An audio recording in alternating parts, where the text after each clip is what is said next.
Assalamualaikum warahmatullahi wabarakatuh. Gimana kabar adik-adik dan sahabat-sahabat sekalian? Semoga senantiasa sukses dan bahagia selalu. Pada video saya yang pertama tentang sel, sudah saya jelaskan tentang sejarah sel, kemudian pengertian sel, dan fungsi organel-organel pada sel. Maka pada video saya kali ini saya akan menjelaskan tentang perbedaan antara sel prokariotik dan sel eukariotik. Kemudian yang kedua adalah perbedaan antara sel tumbuhan dan sel hewan. Kemudian yang ketiga adalah transport pada membran sel. Pesan saya kepada sahabat dan adik-adik sekalian adalah yang pertama, selalu jaga kesehatan dan apabila keluar rumah selalu pakai masker dan menjaga kebersihan. Kemudian pesan saya yang kedua, perhatikan tulisan subscribe pada layar komputer, laptop atau Android dari adik-adik dan sahabat sekalian. Apabila masih berwarna merah, silahkan segera diklik dan klik pula tombol lonceng yang ada di sampingnya. Fungsinya apa? Fungsinya adalah agar nanti apabila ada informasi terbaru atau materi terbaru dari channel ini, maka nanti adik-adik sekalian maupun sahabat sekalian akan menerima notifikasi atau pemberitahuan. Kemudian yang berikutnya adalah tonton video ini sampai selesai. Tonton video ini sampai habis.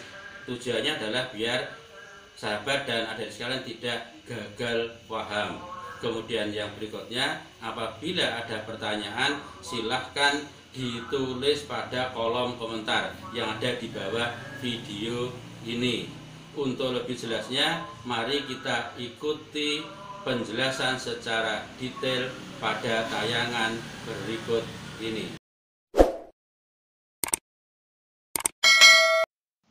Pada pembahasan sel kali ini akan saya jelaskan tentang satu, perbedaan antara sel prokariotik dengan sel eukariotik.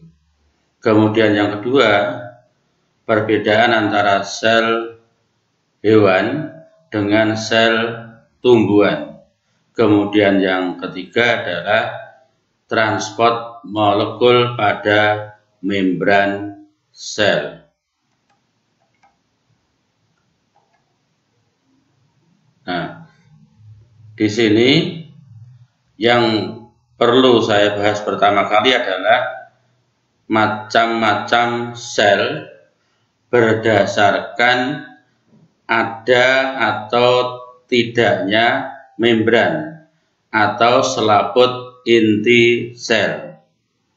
Maka sel dibedakan menjadi dua, yaitu sel prokariotik dan sel eukariotik. Sel prokariotik adalah sel yang tidak memiliki membran atau selaput inti sel. Misalnya, kalau pada organisme itu misalnya terjadi pada bakteri atau pada alga biru atau ganggang biru.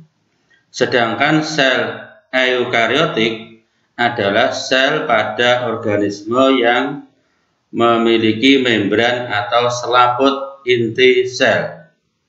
Contohnya misalnya pada tumbuhan, pada jamur atau fungi, kemudian juga pada kingdom protista, termasuk nanti pada hewan atau kingdom animalia. Nah, perbedaannya di mana antara sel prokariotik dengan sel eukariotik? Yang pertama adalah ada tidaknya membran. Nah, di sini silakan diperhatikan untuk yang nomor satu, bahwa kalau sel prokariotik ini tanpa atau tidak memiliki membran atau selaput inti sel. Jadi yang tidak dipunyai bukan membran sel, Ini perlu dicatat karena sering keliru. Jadi yang tidak dipunya atau tidak ada adalah membran atau selaput inti sel. Sedangkan untuk sel eukariotik ini ada atau mempunyai membran atau selaput inti sel. Kemudian yang kedua, penutup selnya ini berupa kapsul. Nah, sedangkan kalau pada sel eukariotik tidak ada pada sel hewan, pada tumbuhan ada dinding sel. Kemudian yang berikutnya, retikulum endoplasma atau RE. Pada sel prokaryotik tidak ada. Sedangkan pada sel eukaryotik ada. Badan Golgi pada sel prokaryotik tidak ada. Pada sel eukaryotik ada. Kemudian yang kelima adalah mitokondria. Pada sel prokaryotik tidak ada, pada sel eukaryotik ada. Lisosom dan sentriol pada sel prokaryotik tidak ada, pada sel eukaryotik ada. Kemudian ribosom sekarang. Ribosom ini pada prokaryotik ada pada sitoplasma. Nah, di sitoplasma atau cairan sel. Sedangkan pada sel eukaryotik itu ada baik pada sitoplasma maupun pada retikulum endoplasma.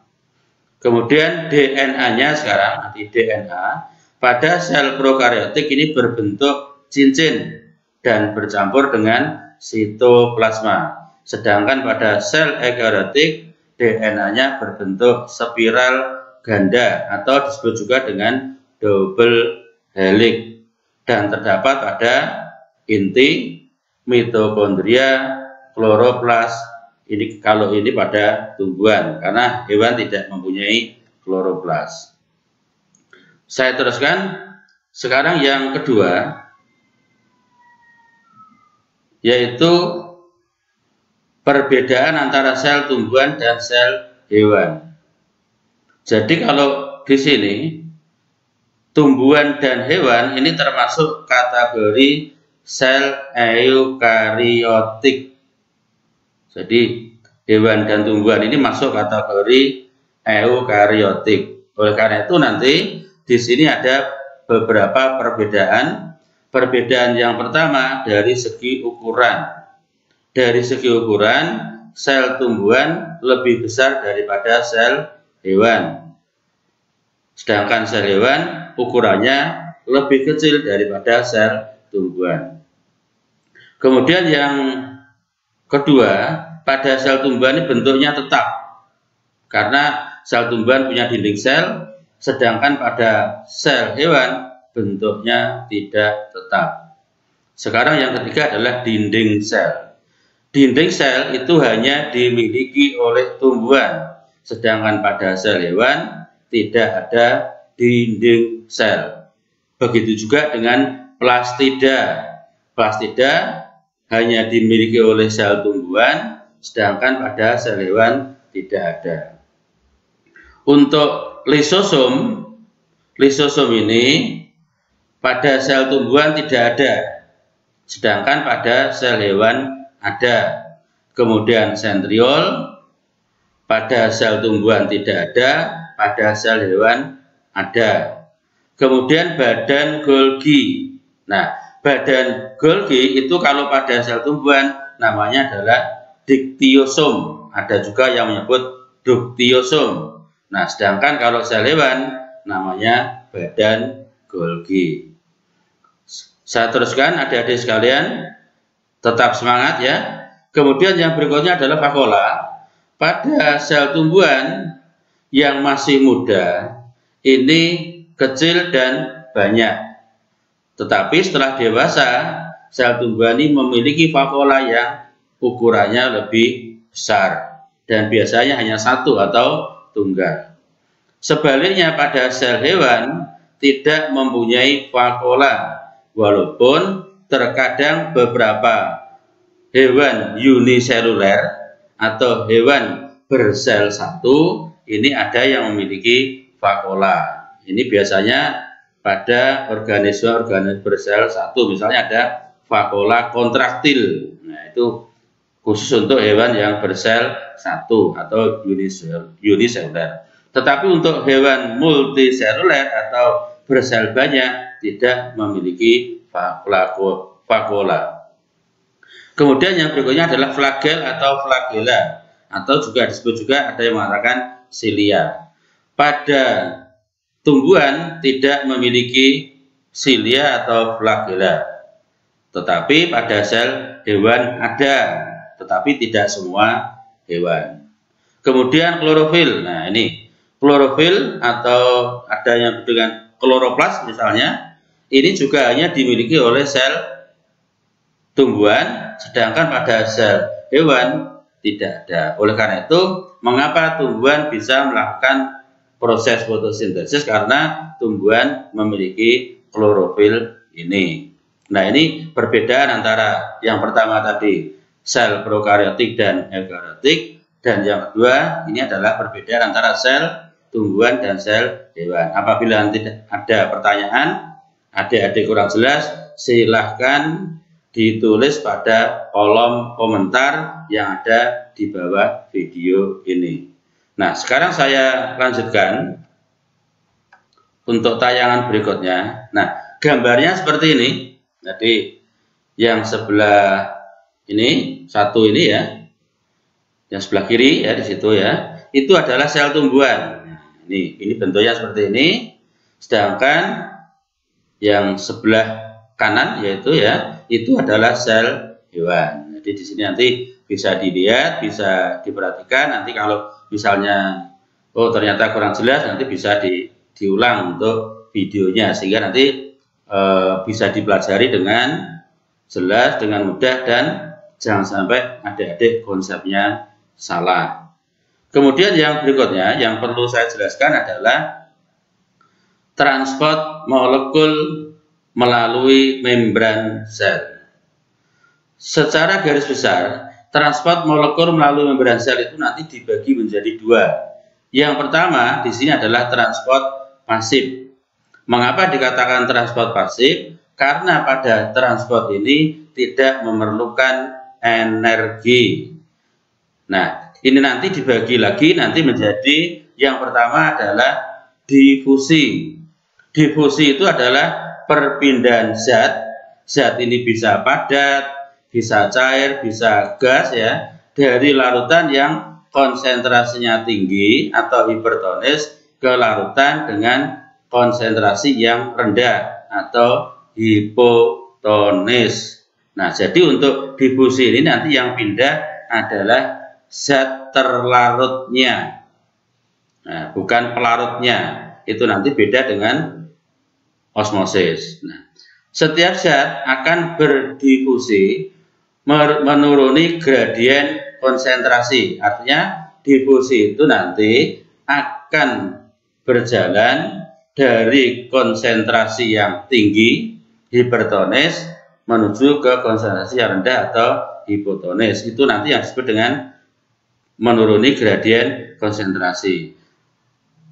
Hasil akhir dari proses difusi ini adalah, maka nanti konsentrasi zat yang mengalami difusi tadi itu akan sama. Oleh karena itu nanti disebut dengan larutan isotonis. Jadi kalau hipertonis tadi konsentrasinya lebih tinggi, kalau hipotonis itu lebih rendah, sedangkan yang isotonis itu memiliki konsentrasi yang sama.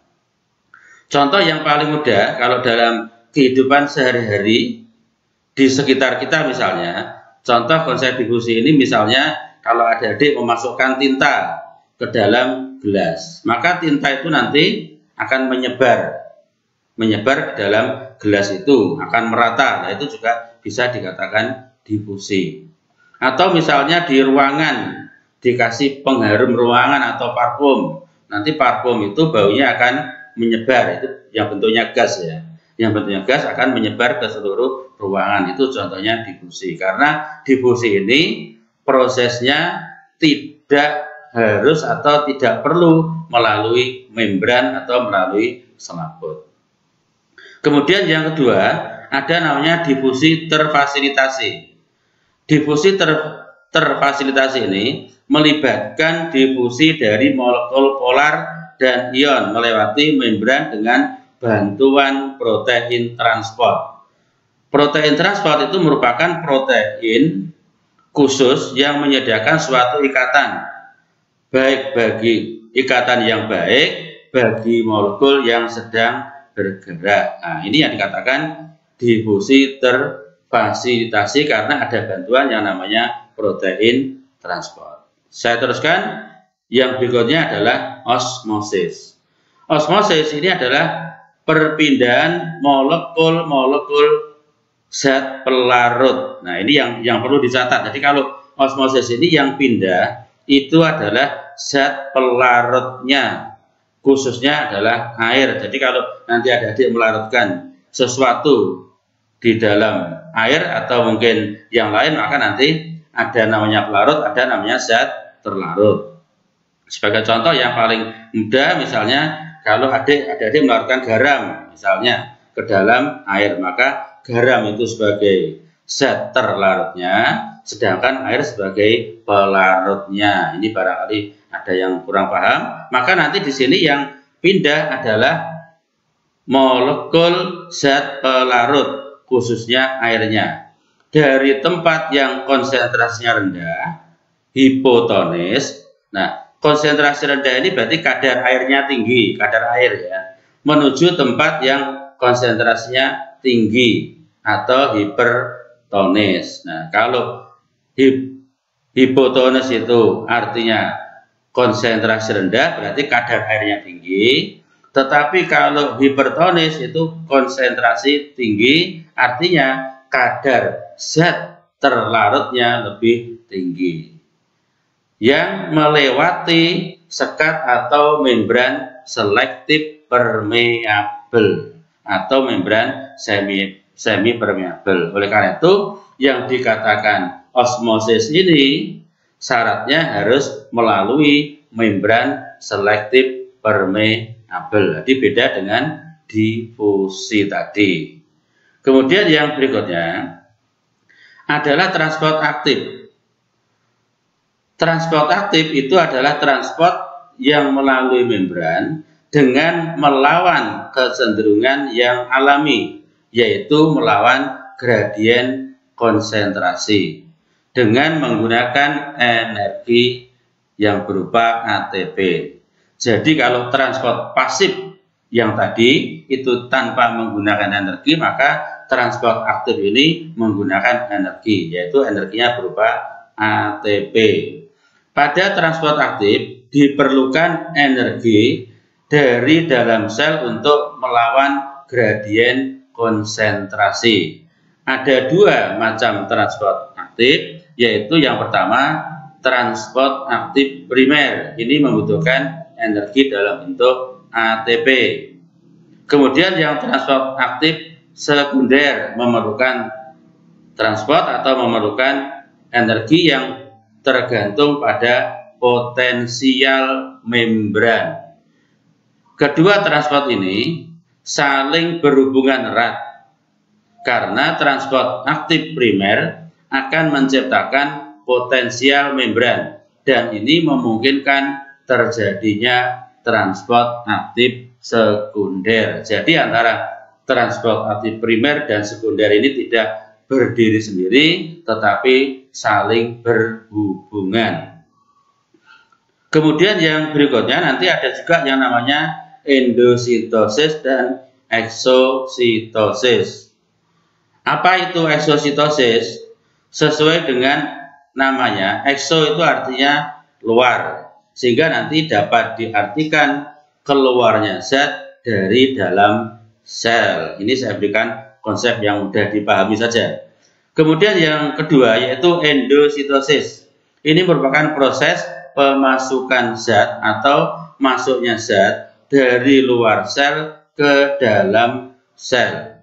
Endositosis ini, maaf ini ya, ini dibagi menjadi tiga, bukan dua ya. Jadi mohon maaf, ini ada kesalahan. Jadi dibagi menjadi tiga macam, yaitu ada pinositosis, ada fagositosis, dan ada tambah satu lagi yaitu endositosis yang dimediasi oleh reseptor. Jadi ini saya ralat sedikit. Yang pertama adalah pinositosis.